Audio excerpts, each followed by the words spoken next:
ক্ষেত্ৰত মই বহুতেই সুখী। আমাৰ গাঁওবাসী ৰাইজক মই ধন্যবাদ জনাইছোঁ আৰু আজি যি সভা হৈ গৈছে খুবেই ভাল হৈছে।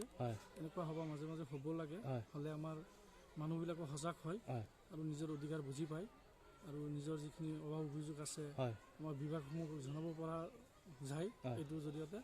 আৰু কথা এটা তাৰমানে ধৰি লওক যিমান বিভাগ অহাৰ কথা আছিলে অহা নাই, সেইটো কাৰণে আমি দুখিত। এনেকুৱা প্ৰায় হৈয়ে থাকে, ডিপাৰ্টমেণ্ট অহাৰ কথা কৈ পিছত কম আহে, গতিকে আহিলে বেছি ভাল হয় আৰু মই চৰকাৰক ধন্যবাদ জনাইছোঁ। এনেকুৱা প্ৰগ্ৰাম মাজে মাজে হৈ থাকিব। আজি যিবিলাক বিভাগ আহিছে সেই বিভাগসকলে বিতংভাৱে আলোচনা কৰিছে। হয়, যিসকল আহিছে বিশেষকৈ আমাৰ কৃষি বিভাগ আহিছে, আমাৰ স্বাস্থ্য বিভাগ আহিছে, তেখেতসকলে তেখেতৰ ডিপাৰ্টমেণ্টৰ বিষয়ে ভাল ধুনীয়াকৈ বুজাইছে। মানুহৰ কিবা আপত্তি আছিলে কৈছে। আৰু লগতে আপোনাৰ চৰকাৰী কাৰ্যসূচীবিলাক আপোনাৰ দক্ষিণ কাটল গাঁও পঞ্চায়ত যথেষ্ট সুচাৰুৰূপে পৰিচালনা কৰে আৰু ৰাইজ সঁহাৰি জনাই আহে। এই ক্ষেত্ৰত কি ক'ব?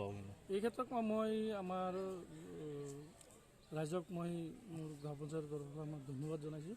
আগলৈকে যাতে এনেকুৱা চৰকাৰী প্ৰগ্ৰামবিলাকত পঞ্চায়ত প্ৰগ্ৰামবিলাকত অংশগ্ৰহণ কৰে আৰু নিজৰ অধিকাৰ নিজে যাতে সাব্যস্ত কৰিব পাৰে আৰু যিখিনি আমাক জনাব পাৰে, আমাৰ ডিপাৰ্টমেণ্টক জনাব পাৰে, এইখিনিকে মই ধন্যবাদ জনাইছোঁ ৰাইজক। ধন্যবাদ। ভাল লাগিছে, এইটো ভাল প্ৰগ্ৰাম আছে আৰু এনেধৰণে আৰু প্ৰগ্ৰাম হ'ব লাগে। এইটো মানে মোৰ চৰকাৰে কি কাম কৰিছে, চৰকাৰে কি কাম কৰিছে সেইটো খতিয়ানটো পেছ কৰা হ'ল আৰু সজাগতা এটা হ'বা বুলি মই ভাবিছোঁ। আৰু চৰকাৰৰ যিবিলাক বিভাগ আছে ইয়াত আহি উপস্থিত হৈছে, কি ক'ব?